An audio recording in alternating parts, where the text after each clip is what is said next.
L'école Takeda Budo, donc le style Nakamura-ha, c'est une école traditionnelle japonaise qui remonte à peu près au XIIIe siècle au Japon.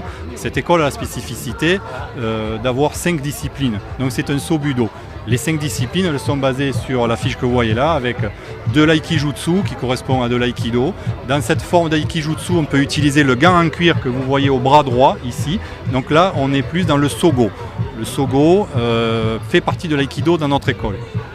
Ensuite, pour rester toujours sur l'aspect main nue, on a le Jukempo. Jukempo, à ce moment-là, on a des protections sur les avant-bras et on a les poings fermés, c'est pieds-poings, un petit peu plus combatif. Et ensuite, on passe à tout l'aspect armes de l'école. Donc, c'est une école de samouraï. Le samouraï, l'arme par excellence, c'est le katana. Donc, katana, c'est plus un terme pour un sabre qui coupe, qui tranche. Celui-ci, c'est un yaito. Donc là, c'est un sabre japonais qui pèse à peu près 850 grammes, qui ne tranche pas. Donc, on l'utilise quotidiennement à l'entraînement dans le dojo. Dès qu'on est en démonstration ou dès qu'on fait des stages, à ce moment-là, on fait de la coupe, c'est du bato giri. Et là, on a un katana avec un sabre tranchant. Il pèse 1,4 kg à ce moment-là.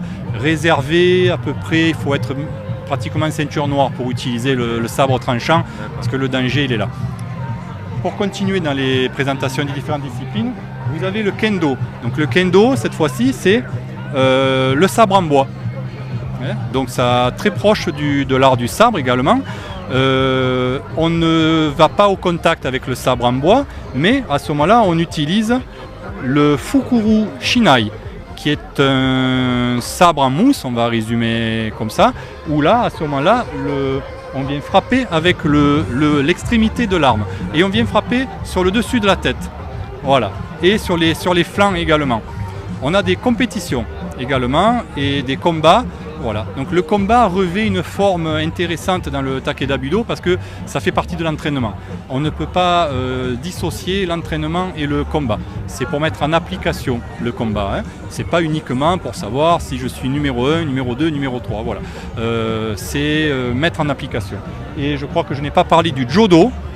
Raphaël, voilà. Le Jodo, c'est le bâton qui fait 96 cm dans notre école. Et pareil, dès qu'on est dans du combat, dès qu'on est dans de la compétition, on a la même chose mais en mousse. Donc cette fois-ci, on frappe avec les 2 extrémités. Voilà, puisqu'elles sont souples de ce côté-là. Tout à fait, nous l'objectif c'est de faire partager une passion. Dans un premier lieu, moi je suis bénévole dans cette association, ce n'est pas mon métier, moi je suis enseignant et donc je fais passer cette passion. Donc je suis tombé dans les arts martiaux comme Obélix est tombé dans la potion magique.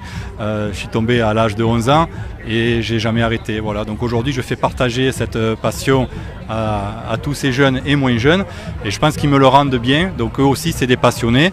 Donc on veut développer bien entendu, faire partager notre amour des arts martiaux, de la culture japonaise, de la tradition japonaise. Hein.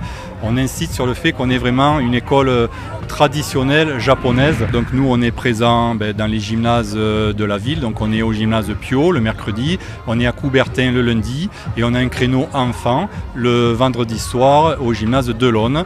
Ils nous retrouvent sur Facebook, sur internet, sur Twitter, sur Instagram. Voilà, donc Takeda Budo Vitrolles, Facebook, il faut aimer la page. D'accord. Arigatou gozaimasu. Arigatou gozaimashita. Merci. Merci à vous.